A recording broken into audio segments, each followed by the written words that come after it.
Lưu Vân Ninh, từ nghệ sĩ đường phố đến ngôi sao hàng đầu, điều gì giúp anh đạt được danh tiếng hiện tại? Tần Hải Luân đã tiết lộ câu trả lời. Lưu Vân Ninh bắt đầu sự nghiệp với tư cách là một nghệ sĩ đường phố.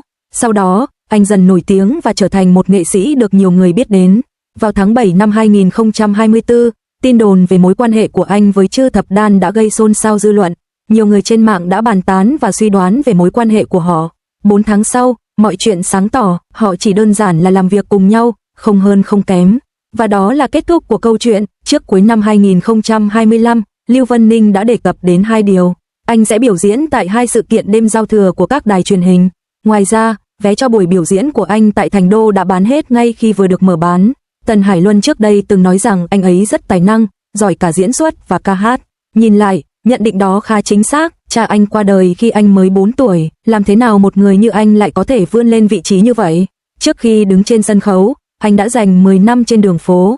Cha anh qua đời khi anh 4 tuổi, sau đó, anh sống với ông bà, gia đình nghèo, cuộc sống rất khó khăn. Anh muốn theo học nhạc một cách nghiêm túc, nhưng không đủ tiền. Anh làm nhiều công việc, hát ở quán bar là một, phục vụ ở nhà hàng là một việc khác, thậm chí anh còn bán hàng. Anh làm đủ mọi loại việc. Khoảng năm 2014, anh và một vài người bạn thành lập một ban nhạc tên là Modern Brother. Họ hát trên đường phố Đan Đông, hát qua điện thoại. Khi đó, không ai biết đến họ, thỉnh thoảng, có người đi ngang qua, dừng lại nghe một lúc rồi lại đi. Họ kiếm được rất ít, chỉ vài nhân dân tệ hoặc vài xu. Họ hát trên đường phố một thời gian khá dài, ngày tháng trôi qua, rồi, vào năm 2017, một bài hát đột nhiên trở nên rất nổi tiếng. Bài hát đó có tên là Thành Thật. Bài hát này đột nhiên trở thành hit, nó không được công ty nào quảng bá, cũng không có quảng cáo. Nó chỉ lan truyền trên mạng nhờ chính mọi người. Khi bài hát trở nên nổi tiếng, nhiều người đã xem các buổi phát trực tiếp của họ. Ban đầu có lẽ chỉ có vài người, nhưng sau đó con số này lên đến hàng chục nghìn, thậm chí hàng trăm nghìn. Giọng hát của Lưu Vân Ninh hơi khàn, nhiều người thấy những bài hát tình ca của anh ấy rất cuốn hút. Có người nói rằng đôi mắt anh ấy dường như chứa đựng điều gì đó. Vào tháng 8 năm 2018, anh ấy đã ngừng livestream đường phố. Anh ấy đã thay đổi hướng đi và bắt đầu diễn xuất. Sau khi hát bài Let the Wild Go trong một buổi livestream, anh ấy đã trực tiếp nói với người xem rằng anh ấy sẽ chuyển sang diễn xuất. Nhiều người hâm mộ lâu năm đã rất bối rối, họ nghĩ rằng anh ấy hát rất hay, vậy tại sao anh ấy lại phải diễn xuất? Anh ấy biết rất rõ rằng chỉ hát thôi sẽ không đưa anh ấy đi xa. Anh ấy muốn đạt đến một sân khấu lớn hơn, được nhiều người biết đến hơn. Lưu Vân Ninh bắt đầu diễn xuất, vai diễn đầu tiên của anh ấy là trong phim Ultimate Note. Nhân vật của anh ấy không quá quan trọng, và anh ấy không có nhiều thời lượng lên hình. Anh ấy vô cùng tận tâm trong quá trình quay phim, anh ấy sẽ tập dượt một cảnh quay nhiều lần, anh ấy thuộc lòng lời thoại một cách hoàn hảo, anh ấy cũng tận tâm tương tự trong các lĩnh vực khác. Mọi người trên phim trường đều cảm thấy anh ấy là người không thể ngừng nghỉ. Trong khi những người khác nghỉ ngơi, anh ấy vẫn miệt mài học thuộc lời thoại. Bộ phim cổ trang được phát sóng, một số khán giả cho rằng diễn xuất của anh ấy tạm ổn. Dần dần, khán giả chấp nhận ra rằng người từng làm việc trong các lĩnh vực khác giờ đây có thể đảm nhận vai diễn này. Năm 2023, Lưu Vân Ninh gặp một số rắc rối. Anh ấy đã lên tiếng trên một chương trình truyền hình, đề cập đến việc mình từng kết hôn. Tiết lộ này đã gây ra nhiều tranh luận, một số người cảm thấy thương anh ấy, nghĩ rằng anh ấy đã phải trải qua nhiều khó khăn. Những người khác lại cảm thấy bị lừa dối và khó chịu. Sau khi bộ phim Suy nghĩ xuyên qua núi non kết thúc phát sóng, các bình luận trên mạng đã chỉ trích diễn xuất của anh ấy. Nhiều người cho rằng anh ấy thiếu biểu cảm và diễn xuất của anh ấy chỉ ở mức trung bình. Bản thân anh ấy không dám đọc những bình luận đó, anh ấy chịu áp lực rất lớn mỗi ngày, nhưng vẫn phải tiếp tục làm việc. Đến năm 2025, mọi thứ bắt đầu được cải thiện. Sau khi 2 bộ phim đó được phát sóng, dư luận về anh ấy đã thay đổi. Giờ đây, mọi người đều nghĩ rằng anh ấy diễn xuất khá tốt. Đặc biệt là trong tác phẩm sau này của anh ấy, Sao giấc mơ sách sao. Nhiều người sau khi xem xong đã nói, lần này thì đúng gu rồi. Diễn xuất của anh ấy rất tự nhiên, như thể anh ấy sinh ra để làm chính mình vậy. Anh ấy đã thổi hồn vào nhân vật trên màn ảnh. Vào tháng 7 năm 2025, một số người trên mạng cho rằng Lưu Vân Âm và Trư Bát Giới đang hẹn hò. Ai đó đã chụp ảnh họ tại một trung tâm mua sắm, và trong ảnh, họ dường như đang dùng bữa. Những manh mối khác cũng dường như ủng hộ điều này. Người hâm mộ thấy điều này và bắt đầu tranh luận. Một số người khá vui mừng, tin rằng đó là sự thật. Những người khác không tin và nói những điều khác. Phía Lưu Vân Âm đã lên tiếng vào đêm qua. Họ nói rằng họ chỉ đang làm việc cùng nhau, không hơn không kém. Những bức ảnh lan truyền trên mạng được chụp trong giờ làm việc. Phía Trư Bát Giới nhanh chóng phản hồi. Cô ấy nói rằng cô ấy độc thân và không hẹn hò với ai. Cả hai bên đều giải thích tình huống của mình, nhưng những người ngoài cuộc không nghĩ đó là sự thật, họ vẫn đang bàn tán về vấn đề này. Toàn bộ sự việc kéo dài khá lâu, và bạn luôn có thể theo dõi nó trên mạng. Lưu Vân Nữ đã trải qua thời gian khó khăn, nhiều chuyện không suôn sẻ. Một số dự án đã được thỏa thuận, như quay quảng cáo, đã bị hoãn lại. Các kế hoạch khác cũng bị đình trệ tương tự. 5 tháng sau, cuối cùng mọi người cũng nhận ra đó là một sai lầm. Sau đó, cả hai đã đi theo những con đường riêng. Một người đi đóng phim, người kia chuẩn bị cho buổi hòa nhạc và các sự kiện đêm giao thừa. Những tài khoản mạng xã hội từng nói họ ở bên nhau giờ đã biến mất. Mọi người đều hiểu, họ chỉ là đồng nghiệp làm việc cùng nhau, không hơn không kém. Bộ phim Tần Hải Lân và Lưu Vân Nữ đóng chung có tên là Hãy là ánh sáng của tôi. Phim vẫn chưa hoàn thành quay phim, sẽ không được phát hành cho đến năm 2026. Cô ấy đã hoạt động trong ngành giải trí nhiều năm, cô ấy có tiêu chuẩn cao đối với các diễn viên và cô ấy không thực sự thần tượng hầu hết các diễn viên trẻ. Khi họ đang quay phim, cô ấy đã đặc biệt đến xem Lưu Vân Nữ diễn xuất. Sau khi xem một vài cảnh diễn của anh ấy, cô ấy nói anh chàng này có năng khiếu diễn xuất bẩm sinh. Sau đó, khi một phóng viên hỏi cô ấy về điều này, cô ấy nói Lưu Vân Ninh có một động lực nhất định, anh ấy cực kỳ kiên trì. Nhiều người được đào tạo diễn xuất bài bản không có được động lực đó. Triệu Hải Luân nói Lưu Vân Ninh rất chăm chỉ, có một cảnh quay dưới mưa, và hôm đó trời rất lạnh. Anh ấy đã đứng dưới mưa hơn 4 tiếng đồng hồ, liên tục thực hiện cùng một động tác. Sau khi quay xong, anh ấy hoàn toàn bị lạnh cóng. Môi anh ấy tím tái, dù vậy, anh ấy vẫn đến gặp đạo diễn để hỏi xem cảnh quay có ổn không, có vấn đề gì không. Triệu Hải Luân cảm thấy rằng ngày nay không có nhiều người trẻ sẵn sàng nỗ lực như vậy. Nhiều diễn viên nổi tiếng dựa vào hiệu ứng hậu kỳ, hiếm khi thấy người nào như Lưu Vân Ninh thực sự đầu tư công sức.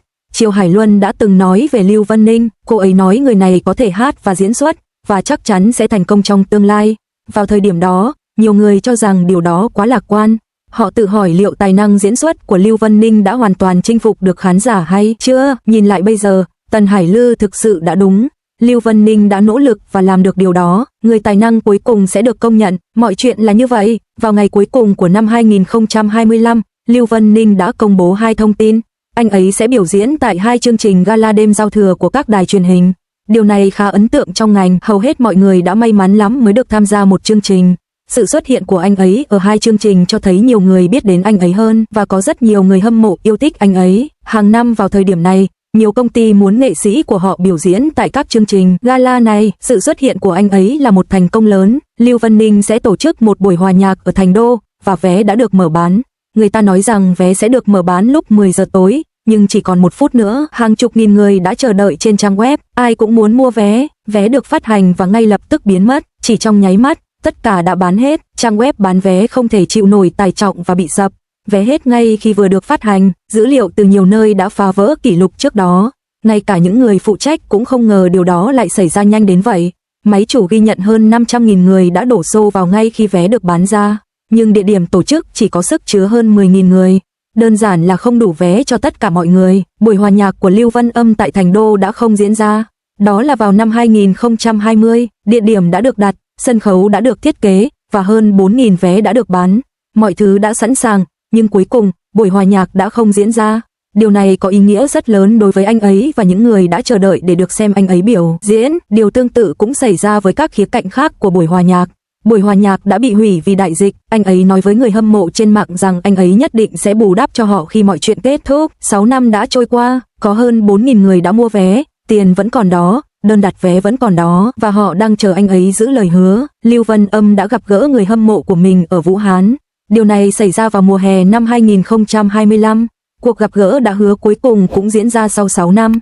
Người hâm mộ đã đến, anh ấy đứng đó, đó là một ngày rất nóng ở Vũ Hán. Lưu Vân Âm đã từ hát rong trên đường phố trở thành một ngôi sao rất nổi tiếng chỉ trong 11 năm. Năm 2014, anh ấy vẫn còn hát rong trên đường phố. Đến năm 2025, anh ấy đã là một ngôi sao hàng đầu. 11 năm đó đầy dẫy khó khăn, có người coi thường anh ấy, có người chỉ trích anh ấy trên mạng và có người nghi ngờ khả năng của anh ấy. Anh ấy đã đối mặt với tất cả những điều đó, nhưng anh ấy không bao giờ dừng lại, anh ấy tiếp tục tiến về phía trước. Cha anh ấy qua đời khi anh ấy 4 tuổi, trải nghiệm đó đã giúp anh nhận ra từ rất sớm rằng cuộc sống thật khó khăn. Anh hiểu rằng nếu muốn thay đổi điều gì, anh chỉ có thể dựa vào chính mình. Những ngày đầu tiên anh phát trực tiếp trên đường phố có lẽ là khó khăn nhất. Khi trời nóng không chịu nổi, anh sẽ đứng dưới nắng và hát. Khi trời lạnh, tay anh sẽ đóng băng và anh gần như không thể cầm nổi cây đàn guitar. Một số người đứng xung quanh, Một số người thực sự nghĩ rằng anh hát hay, trong khi những người khác chỉ dừng lại để nhìn anh. Một số người ném tiền vào chiếc hộp trước mặt anh, những đồng xu leng keng. Những người khác buông ra những lời cay nghiệt rồi quay đi. Lưu Vân Ninh không nói một lời, anh chấp nhận tất cả. Anh biết trong lòng rằng anh không còn cách nào khác, những ngày đó thật khó khăn, nhưng việc chịu đựng chúng ngày qua ngày đã tôi luyện anh có thể chịu đựng được bất cứ điều gì. Anh cất cây đàn guitar đi và chuẩn bị bước tiếp. Sau khi anh bắt đầu sự nghiệp diễn xuất, số người nói anh không thể làm được nhiều hơn số người khen ngợi anh. Nhiều người nghĩ, làm sao một người nổi tiếng trên mạng nhờ ca hát lại có thể diễn xuất được. Họ cho rằng anh ấy chỉ đẹp trai thôi, không hơn không kém. Mỗi lần nghe những lời đó, anh ấy cảm thấy như bị đâm vào tim. Anh ấy không tranh cãi, anh ấy chỉ làm việc chăm chỉ hơn. Anh ấy thức khuya học kịch bản, hỏi ý kiến diễn xuất của các diễn viên giàu kinh nghiệm, luyện tập các cảnh quay đi luyện tập lại nhiều lần. Người ngoài không thể thấy những điều này, nhưng khi sản phẩm cuối cùng được trình chiếu, mọi người đều biết. Richie Zen đã nói về Lưu Vân Âm, anh ấy nói rằng vé xem Lưu Vân Âm rất khó mua. Điều này không phải là ngẫu nhiên, chàng trai trẻ này đã đạt đến trình độ rất cao cả trong ca hát và âm nhạc. Hiện nay không có nhiều người trẻ có thể tổ chức một buổi hòa nhạc như vậy. Lưu Vân Âm khá nổi bật trong số đó. Đối với Lưu Vân Âm, lời nhận xét này từ một nghệ sĩ tiền bối có ý nghĩa rất lớn. Nó cho thấy sự cống hiến của anh ấy cho âm nhạc không hề vô ích. Hơn 4.000 người đã không yêu cầu hoàn tiền. Điều này đã xảy ra vào năm 2020, buổi hòa nhạc ở Thành Đô đã không thể diễn ra. Tiền vé lẽ ra có thể được hoàn lại, nhưng họ đã không làm vậy. Những người này nói rằng họ sẽ chờ đợi một người tên là Lưu Vân Ninh thực hiện lời hứa của mình. Không ai có thể chắc chắn khi nào điều đó sẽ xảy ra. Hơn 4.000 người đã chờ đợi như vậy, suốt 6 năm. Khi đó, không ai có thể dự đoán đại dịch sẽ kéo dài bao lâu. Việc Lưu Vân Ninh có trở nên nổi tiếng hay không cũng không chắc chắn. Nhưng những người này không hề đụng đến tiền vé vẫn nằm trong tay họ. 6 năm đã trôi qua, một số người hâm mộ khi đó là sinh viên giờ đã đi làm. Một số đã kết hôn và có con, một số đã chuyển đến thành phố khác, cuộc sống đã thay đổi rất nhiều, nhưng họ vẫn giữ gìn những tấm vé xem hòa nhạc đó một cách cẩn thận. Người hâm mộ luôn nói rằng lời hứa phải được giữ, đi xem hòa nhạc của Lưu Vân Ninh là một lời hứa, cho dù mất bao lâu đi nữa, họ cũng sẽ đi. Hiếm khi người nổi tiếng và người hâm mộ quan tâm đến nhau như thế này. Thường thì, người hâm mộ mới là người nhiệt tình, trong khi người nổi tiếng vẫn giữ vị trí cao. Năm 2025, bạn vẫn có thể mua vé xem buổi hòa nhạc. Hơn 4.000 vé cũ vẫn được tính, bạn có thể vào xem bằng vé cũ của mình. Lưu Vân Ninh nói trong video, giọng anh hơi run, anh cảm ơn mọi người đã chờ đợi 6 năm, nói rằng lần này nhất định sẽ khác. Nhiều người cảm thấy ấm lòng khi xem điều này, bình luận trên mạng cho rằng anh ấy thực sự quan tâm đến người khác. Ngôi sao đã không quên những gì mình nói 6 năm trước và thực sự đã làm được. Người hâm mộ đã thực sự chờ đợi 6 năm, điều này hiệu quả hơn bất kỳ quảng cáo nào. Vé bán hết trong chưa đầy 1 giây, một số nơi nói rằng đó là tốc độ bán vé nhanh nhất mà họ từng thấy. Người bán vé đã làm việc này hơn 10 năm, anh ấy nói rằng chưa bao giờ gặp phải nhu cầu cao như vậy. Máy bán vé đột nhiên bị hỏng, ngay cả máy dự phòng cũng không thể đáp ứng được. Sau đó, họ phải bán vé theo từng đợt. Ban đầu, họ dự định bán tất cả cùng một lúc, nhưng thay vào đó, họ bán từng ít một mỗi nửa giờ. Nhưng mỗi lần họ tung ra, chúng lại biến mất trong nháy mắt. Anh ấy từng hát rong trên đường phố, giờ đây, bạn có thể thấy anh ấy trên 2 đài truyền hình trong dịp Tết Nguyên đán và các buổi hòa nhạc của anh ấy luôn chật kín khán giả. 11 năm đã trôi qua, và anh ấy không phải là kiểu người nổi tiếng nhanh chóng phai nhạt. Từng có tin đồn về anh ấy và nữ diễn viên kia. Thực ra, họ chỉ là đồng nghiệp, những câu chuyện lan truyền trên mạng, nhìn lại thì chỉ là suy đoán thuần túy. Tầng Hai Lu nói rằng anh ấy sẽ thành công trong tương lai, và điều đó là sự thật. Cha anh ấy mất khi anh ấy 4 tuổi, và anh ấy đã tự mình vươn lên từ con số 0. Sức mạnh nội tại đó không thể giả tạo được. Tại buổi hòa nhạc ở Thành Đô, hơn 4.000 người đã đứng trong khán giả. Những người này đã chờ đợi anh ấy suốt 6 năm, sự tận tâm đó quý giá hơn bất cứ điều gì. Đó mới là cách mà ngành giải trí nên hoạt động.